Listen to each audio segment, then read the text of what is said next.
నమస్తే టీవీ8 విశ్లేషణకి స్వాగతం. ఈనాటి మన విశ్లేషణ పోసాని కృష్ణమురళి అరెస్ట్ ఒక రకంగా మంచిదే అనేది ఈనాటి మన విశ్లేషణ. ఏంది పోసాని కృష్ణమురళిని అరెస్ట్ చేస్తే మంచిదే అంటున్నారు అనుకుంటున్నారా? ఇది ఒక యాంగిల్లో కరెక్టే అనిపిస్తుంది. పోసాని కృష్ణమురళి ఒక మంచి వాగ్దాటి కలిగినటువంటి సినిమా రైటర్. ఎన్నో సినిమాలకి ఆయన స్క్రిప్ట్ ఇచ్చారు, డైలాగులు ఇచ్చారు, డైరెక్షన్ చేశారు.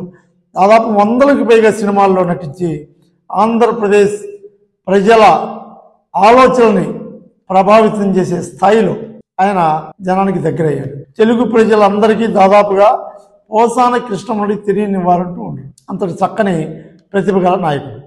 అయితే ఈ పోసాని కృష్ణమురళి మనం నేపథ్యాన్ని కనుక ఒకసారి తీసుకుంటే, ఫస్ట్లో చంద్రబాబు నాయుడు గారి కొత్తగా ముఖ్యమంత్రి అయినటువంటి రోజుల్లో ఈయన పూర్తిగా తెలుగుదేశం పక్షపాతి. అప్పట్లో రాజశేఖర రెడ్డి గారికి ప్రశ్నిస్తూ, రాజశేఖర రెడ్డి గారికి వ్యతిరేకంగా, రాజశేఖర రెడ్డి గారి యొక్క ఆలోచనల్ని వ్యతిరేకిస్తూ ప్రభుత్వానికి, అంటే అప్పుడున్న చంద్రబాబు ప్రభుత్వానికి మద్దతుగా ఆంధ్రజ్యోతి, ఈనాడు లాంటి పత్రికల్లో మెయిన్ ఎడిషన్లో ఫుల్ పేజీ యాడ్లు ఇస్తూ ఆయన వ్యాసాలు రాసినటువంటి పరిస్థితి. అదేవిధంగా తనకి సందర్భం వచ్చినప్పుడల్లా తెలుగుదేశం పక్షపాతిగా మాట్లాడినటువంటి పరిస్థితి.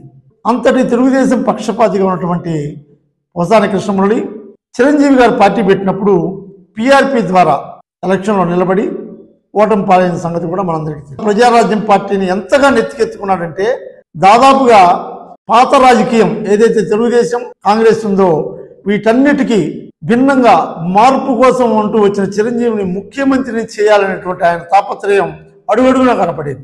ఆ తర్వాత కాలక్రమంలో పిఆర్పిని కాంగ్రెస్లో విలీనం చేయడం, ఆయన కొంతకాలం న్యూట్రల్గా ఉండటం, ఆ తర్వాత జగన్మోహన్ రెడ్డి పార్టీ పెట్టిన తర్వాత జగన్మోహన్ రెడ్డికి ఫేవర్గా మాట్లాడుతూ చిన్నగా ఎంటర్ అయినటువంటి పరిస్థితి. ఆ ప్రయాణం ఈ రోజున సోషల్ మీడియాలో వచ్చిన మార్పులు, అలాగే నాయకత్వాలను దగ్గర చేసుకునే ప్రయత్నంలో వాళ్ళు మాట్లాడే మాటలు ఈరోజు ఆయనకు అరెస్ట్ దాకా తెచ్చినాయి. పోసాని కృష్ణమురళి అరెస్టు మంచిదే అనే దాంట్లో నా భావన. అసలు ఆంధ్రప్రదేశ్ రాజకీయాల్లో ఒక వింత పోకడ గత దశాబ్ద కాలంలో చంద్రబాబు నాయుడు గారు ముఖ్యమంత్రిగా ఉన్నప్పటి నుంచి, అదేవిధంగా జగన్మోహన్ రెడ్డి ముఖ్యమంత్రిగా పూర్తయ్యే వరకు జరిగిన సోషల్ మీడియాలో ఉన్నటువంటి మాటల విధ్వంసాన్ని మనం అసలు చెవుడితో వినలేం. అది సోషల్ మీడియా కార్యకర్తలు కొందరు విపరీతమైనటువంటి పదజాలాలతో మాట్లాడితే, జగన్మోహన్ రెడ్డి సీఎంగా ఉన్నప్పుడు తెలుగుదేశం కార్యకర్తలు కొంతమంది, ఉదాహరణ తీసుకుంటే ఉండవల్లి అనూష, అదేవిధంగా సజ్జా అజయ్, అట్లా కొంతమంది తీసుకుంటే, అదేవిధంగా వైసీపీకి చెంది కొంతమంది సోషల్ మీడియా కార్యకర్తలు, అలాగే కల్లం హరిప్రసాద్ రెడ్డి, అట్లా కొంతమంది వైసీపీ వాళ్ళు, అదేవిధంగా దాంట్లో సినీ ప్రముఖులు అన్ని పార్టీల్లో, వైసీపీకి సంబంధించి అయితే శ్రీరెడ్డి, అదేవిధంగా పోసాని కృష్ణమురళి, అదే కూటమికి సంబంధించి అయితే పృథ్వీ, అదేవిధంగా ఇప్పుడు జబర్దస్త్ ఆర్పి, అదేవిధంగా హైపర్ ఆది. అసలు వీళ్ళకేం సంబంధం అండి? వీళ్ళకేం సంబంధం? ఆంధ్రప్రదేశ్ రాజకీయాల్లో ఎంటర్ అయిపోయి పవన్ కళ్యాణ్ మెగా కుటుంబం ప్రసన్నం కోసం కొంతమంది, వేషాల కోసం కొంతమంది, జగన్మోహన్ రెడ్డి దగ్గర పదవుల కోసం కొంతమంది, వాళ్ళకి జనాల్లో ఫేస్ వాల్యూ ఉంది కదా, ప్రాముఖ్యత సంతరించుకుని ఉన్నాం కదా, ప్రాచుర్యం పొందాం కదా అనేటువంటి సినిమా గ్లామర్ అడ్డం పెట్టుకొని క్యారెక్టర్ అసోసియేషన్ చేస్తూ రెండు పార్టీలు భ్రష్టు పట్టించారు ఆంధ్రప్రదేశ్. అందులో రాజకీయ నాయకులు కూడా ఉన్నారు. రాజకీయ నాయకులు వస్తే కొడాలి నాని, వల్లభనేని వంశీ, చింతకాల అయ్యన్న పాత్రుడు, పట్టాభి. ఏందండి వీళ్ళ భాష? వీళ్ళు మాట్లాడిన భాష చింతమనేని ప్రభాకరు. ఒక దశలో కొడుకు అనే పదం, ఆ నా కొడుకు, ఈ నా కొడుకు అనే పదం సర్వసాధారణంగా పబ్లిక్ మీటింగ్లో కూడా మాట్లాడిన సందర్భాలు ఉన్నాయి, అసెంబ్లీలో కూడా మాట్లాడినటువంటి సందర్భాలు ఉన్నాయి. ఏంది ఎటుపోయి తీసుకెళ్లారు ఆంధ్రప్రదేశ్ రాజకీయాలని? కేవలం సోషల్ మీడియా వేదికగా వాక్ స్వాతంత్ర్యం అనే హక్కుని దుర్వినియోగపరుస్తూ వీళ్ళు చేసిన విధ్వంసం మామూలుగా లేదు. రాజకీయాలు జరుగుతూనే ఉంటాయి. రాజ్యాంగం మనకిచ్చిన హక్కు ద్వారా మన ప్రజాస్వామ్యంలో రాజకీయాలు జరుగుతూనే ఉంటాయి. గెలుపు కోసం ఇంతటి మాటల విధ్వంసాన్ని చేయాలా? మనుషుల్ని క్యారెక్టర్ని అసోసియేషన్ చేయాలా? నేను ఒక వైసీపీ పోసాని కృష్ణమురళికే కాదు, ఒక టీడీపీ పృథ్వీ లాంటి, ఇంతకాల అయ్యన్న పాత్రుడు లాంటి, అదేవిధంగా కొడాలి నాని లాంటి వీళ్ళకే కాదు, ఇలా భాషని వాడుతూ సోషల్ మీడియా వేదికని తీసుకొని వాక్ స్వాతంత్ర్యం అనేటువంటి ఒక చట్టాన్ని దుర్వినియోగపరుస్తూ చేసినటువంటి రాజకీయ విధ్వంసాన్ని చెప్తా ఉన్నా.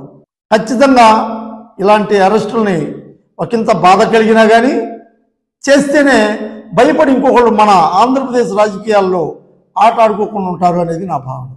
పోసాని కృష్ణమురళి మీద కేసు కట్టి అరెస్ట్ చేయటం ఇప్పుడు ఎందుకు చేయాల్సి వచ్చిందో, వాళ్ళ ప్రభుత్వం వచ్చింది కక్ష సాధింపు అనుకోవచ్చు, రెడ్ బుక్ రాజ్యాంగం అనుకోవచ్చు, ఏదన్నా కానీ అది రాజకీయ కోణంలో అవి జరిగి ఉండొచ్చు. ప్రజా కోణంలో మాత్రం ఇలాంటి పదజాలాలు వాడిన అందరినీ అరెస్టు చేసి కట్టడి చేస్తేనే నాట్ ఓన్లీ వైసీపీ, అన్ని పార్టీలు సినిమా గ్లామర్ తోటి మన జీవితాలని ఆడుకోవటానికి పక్క రాష్ట్రంలో నివాసాలు ఉంటూ, ముఖ్యంగా అండర్లైన్ చేసుకోవాల్సింది, వీళ్ళెవరూ మన రాష్ట్రంలో ఉండరు. మన స్థితిగతులు తెలియవు, మన పరిస్థితులు తెలియవు. మన విభజన ఆంధ్రప్రదేశ్లో మనకి రావాల్సినటువంటి హక్కుల కోసం, మనకి రావాల్సినటువంటి అవసరాల కోసం ఎవరు మాట్లాడరు, ఎవరు పోరాటం చేయరు.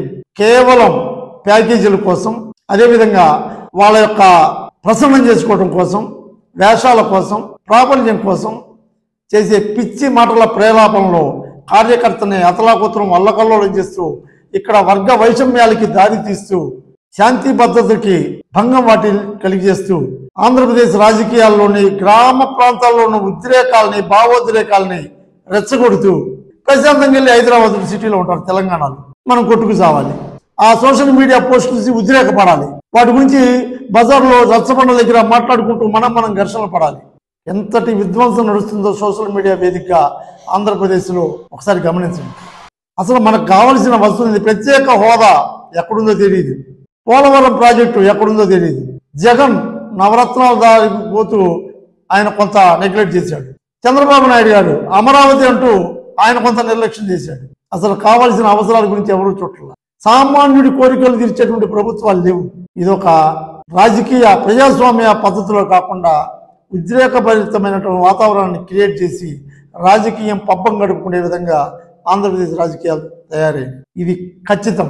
కాబట్టి పోసాని కృష్ణమురళిని అరెస్ట్ చేయటం వ్యక్తిగతంగా కాదు, ప్రజాపరంగా ఇలాంటి ప్రేలాపనలతోటి వాస్తవాలకి దూరంగా ప్రజల పక్షాన ప్రశ్నించవచ్చు, ఎంతకైనా ప్రశ్నించవచ్చు, ఎంతైనా పోరాటం చేయొచ్చు. కానీ రెండు పార్టీలు తీసుకోండి, ఎలక్షన్ సమయంలో వాళ్ళ పోస్టులు చూస్తే అన్ని క్యారెక్టరైజేషన్ చేస్తూ ఉన్నాయే కానీ ప్రజల కోసం మాట్లాడినటువంటి చాలా తక్కువగా ఉంటాయి. కాబట్టి ఈ అరెస్టు ద్వారా వ్యక్తిగతంగా ఆయన శత్రువేం కాదు. ఇలాంటి అరెస్టులు ఇంకా చాలా జరుగుతాయని కూడా మనం ఊహించాలి. అది రెడ్ బుక్ రాజ్యాంగం అవ్వచ్చు, ఏదన్నా అవ్వచ్చు. దీని ద్వారా అయినా బుద్ధి తెచ్చుకొని ఇక నుంచి అయినా ప్రజాస్వామ్యబద్ధంగా ప్రజల కోసం ప్రభుత్వాన్ని ప్రశ్నించే స్థాయిలో, ప్రభుత్వ తప్పులను ఎంచే స్థాయిలోనే వీళ్ళ యొక్క సోషల్ మీడియా పోస్టులు లిమిట్ అయితే బాగుంటుందని చెప్పి తెలియజేస్తూ, రేపు మళ్ళీ ఈ కక్ష సాధింపు రాజకీయాలు ఉంటాయి. రేపు మళ్ళీ వైసీపీ వస్తే వీళ్ళని అరెస్ట్ చేయటాలు, ఇలాంటి వాటికి తిరోధకాలు ఇస్తూ ఆంధ్రప్రదేశ్ని ఎలా పటిష్టం చేయాలి, అభివృద్ధిలోకి ఎలా తీసుకురావాలి, మనకి ఇద్దరికీ లేదు. ఇది అందరికీ తెలిసిన సత్యమే.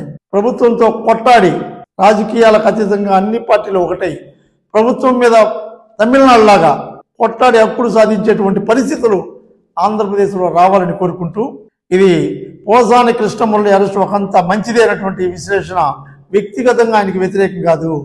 ఇలాంటి సోషల్ మీడియా విధ్వంసానికి పాల్పడే వాళ్ళు ఇక నుంచైనా కట్టడవ్వాలి. రాజకీయ నాయకులు అవ్వచ్చు, సినిమా యాక్టర్లు అవ్వచ్చు, సోషల్ మీడియా కార్యకర్తలు అవ్వచ్చు. ఇలా జరిగితే ఆంధ్రప్రదేశ్ మంచి రోజులు వస్తాయేమని ఆశాభావాన్ని వ్యక్తం చేస్తూ, ఇది ఈనాటి మన విశ్లేషణ. ఈ విశ్లేషణ మీకు నచ్చితే ఖచ్చితంగా లైక్ చేసి, కామెంట్ చేసి, సబ్స్క్రైబ్ చేయండి. Thank you very much.